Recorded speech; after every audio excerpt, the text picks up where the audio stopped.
Oke, kembali lagi di mata kuliah Lab Statistika Terapan, di mana pada pertemuan kita hari ini, pertemuan ke-8, kita akan membahas tentang multiple regression. Nah, teman-teman bisa lihat di modulnya di halaman 75, dan kita akan mulai materi ini. Nah, kita mulai aja. Yang pertama itu adalah materi analisa korelasi.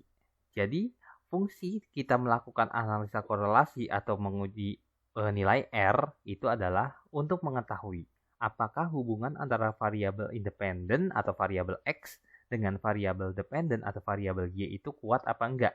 Jadi kita ini pengen menguji berapa nilai hubungan antara variabel independen dengan variabel dependen. Apakah nilai tersebut masuknya ke hubungan kuat atau masuknya ke hubungan lemah atau nggak ada hubungannya sama sekali. Nah, itu nanti kita akan pelajari di analisa korelasi.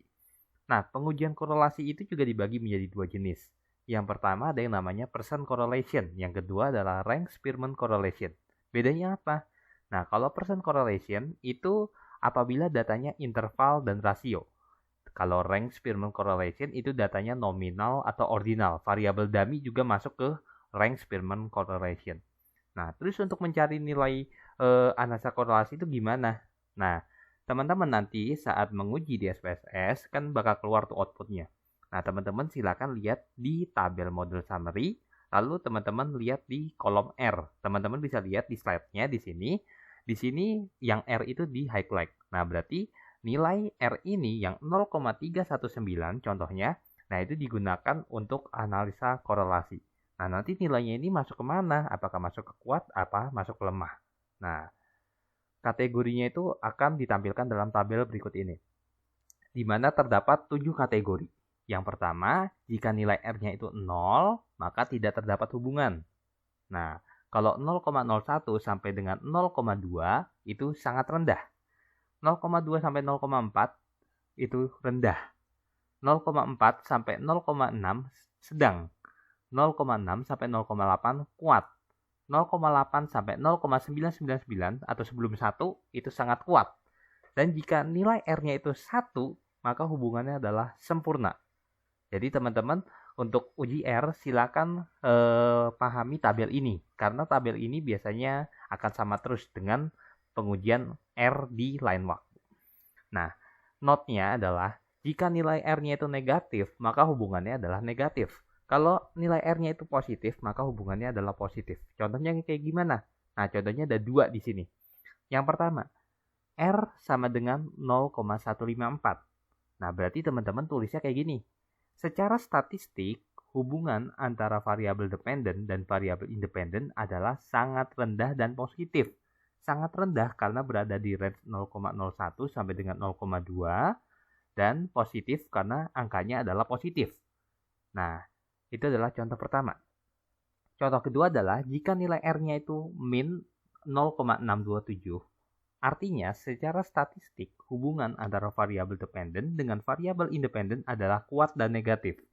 Kuat karena masuk ke range 0,6 sampai 0,8 dan negatif adalah ya bentuknya, karena bentuknya itu adalah negatif. Kalau positif ya berarti kuat dan positif. Karena di sini nilainya adalah negatif, maka hubungannya adalah kuat dan negatif. Nah, teman-teman bisa sesuaikan nanti dengan nilai R dalam penelitian teman-teman, lalu teman-teman artikan dalam analisa korelasi. Ini adalah materi pertama. Materi kedua adalah analisa koefisien determinasi atau bahasa gampangnya kita sebut dengan adjusted R square. Nah, fungsinya adalah untuk mengetahui besarnya variasi dari variabel dependen yang dapat dijelaskan oleh variabel independen dalam suatu model penelitian. Bahasa gampangnya gini, jadi kita itu pengen mengetahui berapa besar hubungan antara variabel dependen dengan variabel independen yang kita teliti yang ada dalam satu model penelitian. Jadi kita pengen tahu ini yang variabel dependen ini dari variabel-variabel independen yang sudah kita kumpulin itu seberapa besar pengaruhnya. Lebih besar yang kita masukin ke dalam penelitian atau lebih besar variabel independen yang di luar penelitian kita. Nah, cara nyarinya gimana? Cara nyarinya sama di output SPSS, di bagian model summary, teman-teman silahkan lihat di adjusted R square-nya. Tadi kan di R-nya, sekarang di adjusted R square-nya, masih dalam tabel yang sama. Nah, lalu teman-teman lihat nilainya dan nilai itu nanti akan dijadikan patokan dalam penelitian. Nah, note-nya di sini agak berbeda dengan uji R, di mana di adjusted R-square itu, kalau nilai adjusted R-square-nya adalah negatif, itu artinya tidak terdapat kontribusi apapun, alias nilainya 0. Berbeda dengan uji R, kalau negatif, itu berarti hubungannya negatif, masih ada nilainya. Tapi kalau di adjusted R-square, kalau misalnya negatif, itu disamakan dengan 0. Jadi nggak ada kontribusi apa-apa. Contohnya kayak gimana? Contohnya ada di slide selanjutnya. Nah, di sini ada dua contoh. Yang pertama adalah jika adjusted R-square-nya adalah 0,077 atau seperti pada gambar yang tadi. Nah, 0,077 ini kita ubah dulu ke persen. Nah, persennya adalah 7,7%. Nah, lalu artinya apa? Artinya, secara statistik, besarnya variasi variabel dependen yang dapat dijelaskan oleh variasi variabel independen adalah sebesar 7,7%. Nah, lalu sedangkan sisanya sebesar 92,3% itu dijelaskan oleh variasi variabel lain yang tidak dimasukkan ke dalam model regresi. Nah, jadi ini teman-teman sesuaikan dengan nilai adjusted R-square kalian. Nah, ini yang pertama, kalau nilainya positif. Nah, kalau nilainya negatif kayak gimana? Nah, di sini saya ada satu contoh. Bila adjusted R-square-nya itu min 0,013. Nah, berarti kalau dipersenin itu adalah 0%. Kenapa 0%? Silakan lihat di note-nya. Jika nilai adjusted R-square-nya itu negatif, maka tidak terdapat kontribusi apapun atau nilainya 0. Maka sebab itu kita bisa kasih nilainya 0%. Artinya apa? Artinya secara statistik, besarnya variasi variabel dependen yang dapat dijelaskan oleh variasi variabel independen adalah sebesar 0%. Sedangkan sisanya sebesar 100% itu dijelaskan oleh variasi variabel lain yang tidak dimasukkan ke dalam model regresi. Itu untuk materi analisis koefisien determinasi. Nah, jika bingung, teman-teman bisa ulang saja video ini. Nah, selanjutnya kita akan masuk ke persamaan regresi. Nah, sebelum masuk ke persamaan regresi, saya ingin membahas bahwa dalam regresi itu sendiri, itu dibagi menjadi dua pengujian pada umumnya. Yang pertama ada yang namanya simple regression, yang kedua ada yang namanya multiple regression. Nah, simple regression adalah jika kita ingin mencari regresi itu satu dependen, satu independen. Udah cukup, gak lebih. Satu X, satu Y. Itu namanya simple regression. Nah, tapi kalau misalnya satu dependen dan banyak independennya, maka kita nggak pakai simple regression, tetapi pakai multiple regression atau analisis regresi berganda. Nah, di sini nanti di soal ujian teman-teman itu yang keluar adalah multiple regression atau satu dependen dan banyak independen. Biasanya 3 atau 4 variabel independen. Nah, cara mencari nilai persamaannya itu gimana? Nah, berbeda dengan yang tadi yang menggunakan model summary. Nah, untuk mencari nilai persamaan di output SPSS itu ada di tabel koefisien. Nah, di koefisien itu teman-teman silakan lihat di nilai B yang di kolom unstandardized coefficient. Nah, atau yang ditandain kuning itu. Nah, di mana B untuk konstan itu adalah B-nya dependent. Dan untuk dividen, untuk return, untuk debt to equity ratio itu adalah B-nya variabel independent. Jadi ada 3 di sini. 1 dependent, 3 variabel independent. Di mana dependentnya adalah harga saham.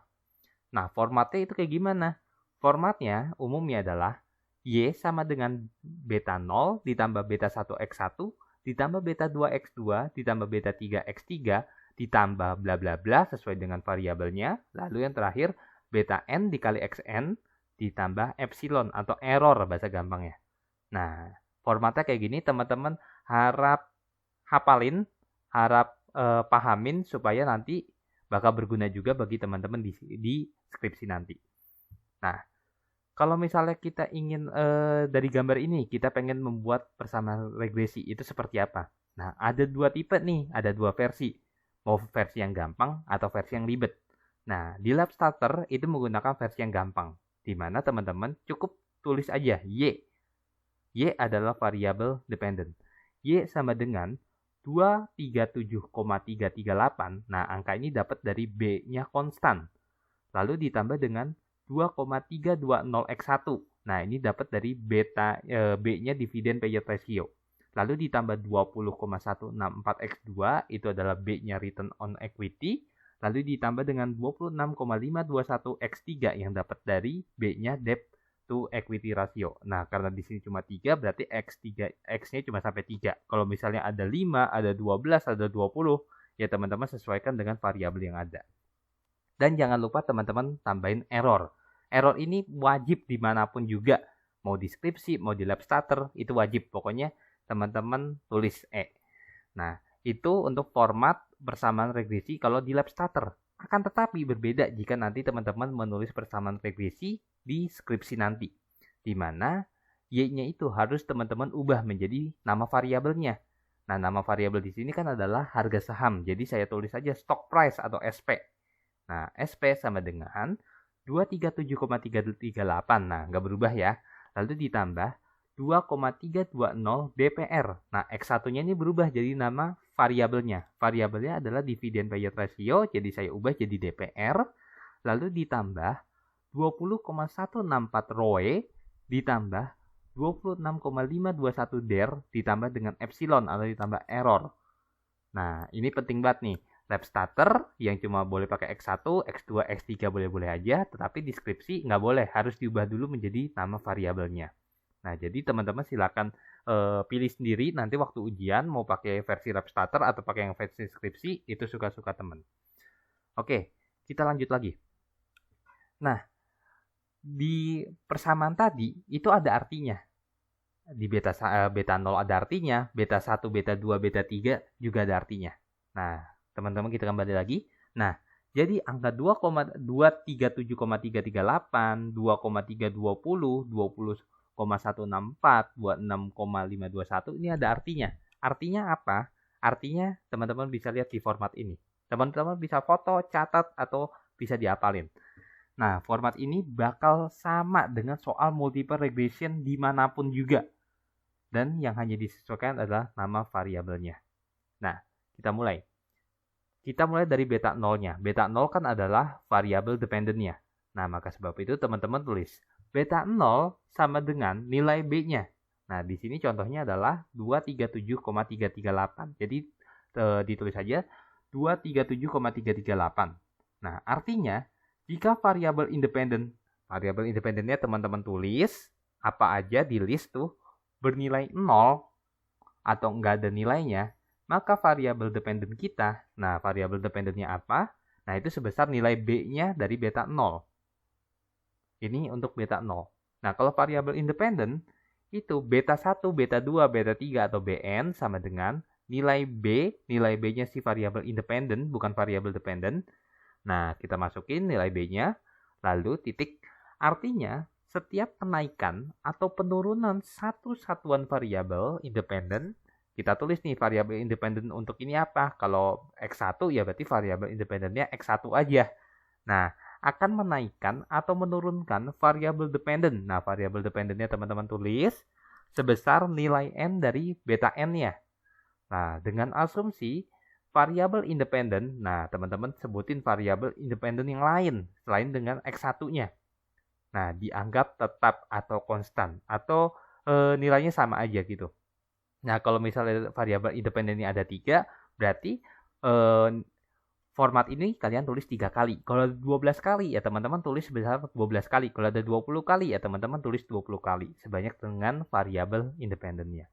Ini untuk persamaan regresinya. Teman-teman bisa catat dulu. Kalau udah, saya next.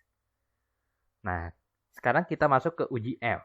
Nah, uji F itu apa sih? Uji F itu kita mencari hubungan semua variabel independen terhadap variabel dependennya. Jadi nih, kita punya variabel dependent. Nah, terus habis itu kita punya 3 variabel independen. Nah, 3 variabel independen itu mempengaruhi variabel dependent atau enggak sih? Nah, itu namanya uji F. Nah, di mana teman-teman kalau mau mencari nilai F itu di output SPSS, itu cari di outputnya ANOVA, di tabel ANOVA. Nah, teman-teman nanti di tabel ANOVA jangan kekecoh, mentang-mentang ada F di situ, teman-teman ambil F di situ, jangan. Teman-teman ambil di nilai sig-nya di sebelah F. Nah, kalau udah ketemu, nah teman-teman lihat di hipotesis di bawah ini. Jika sig itu lebih besar daripada alfa, maka model itu nggak fit dalam penelitian. Tetapi jika nilai signya itu di bawah 0,05 atau di bawah alfa, maka model tersebut fit dalam penelitian. Nah, sekarang kita lihat nih contohnya. Signya adalah 0,09. Nah, itu lebih besar atau lebih kecil daripada alfa? Ternyata lebih kecil. Kalau lebih kecil, maka model ini fit dalam penelitian. Ini untuk uji F. Nah, teman-teman cukup tulis satu aja uji F di sini. Nah, setelah uji F, ada uji T. Nah, uji T ini berbeda dengan uji F. Uji T itu adalah kita ingin mencari pengaruh atau enggak itu antara satu variabel dependen dengan satu variabel independen. Jadi kalau misalnya kita punya 3 variabel independen, berarti teman-teman tulis 3 hipotesis uji T-nya. Kalau ada 12, teman-teman tulis 12 hipotesisnya. Pokoknya sebanyak variabel independennya. Nah, cara mencari nilai T-nya itu, teman-teman kembali lagi tadi ke koefisien atau di outputnya persamaan regresi. Lalu teman-teman nilainya di nilai sig-nya. Lihat di tabel sig-nya. Nah, sig-nya jangan diambil yang konstan, karena konstan itu miliknya variabel dependen. Teman-teman cukup lihat dari sig-nya dividend payout ratio sampai dengan debt to equity ratio. Pokoknya konstannya jangan diambil, jangan dicaplok juga lah. Karena itu untuk variabel dependennya. Nah, hipotesis ini kalian buat per variabel independen, yakni HO itu tidak terdapat pengaruh secara individual variabel independen apa terhadap variabel dependen apa. Nah, ini sesuaikan dengan variabel teman-teman. Lalu HA-nya terdapat pengaruh secara individual variabel independen apa terhadap variabel dependen apa. Nah, untuk menentukan HO dan HA-nya itu gimana? Nah, jika sig-nya itu lebih besar daripada alfa, maka HO itu tidak dapat ditolak, alias ya nggak ada pengaruhnya. Tapi kalau misalnya sig-nya itu lebih kecil daripada alfa, ya berarti HA yang tidak dapat ditolak. Atau ternyata ada pengaruh loh antara variabel independen dengan variabel dependen. Nah, sekian ya video untuk teori ini. Kita nanti akan bertemu lagi di video praktek yang akan kalian kerjakan di praktikum hari ini. Oke, terima kasih telah menonton semuanya. Selamat siang semuanya.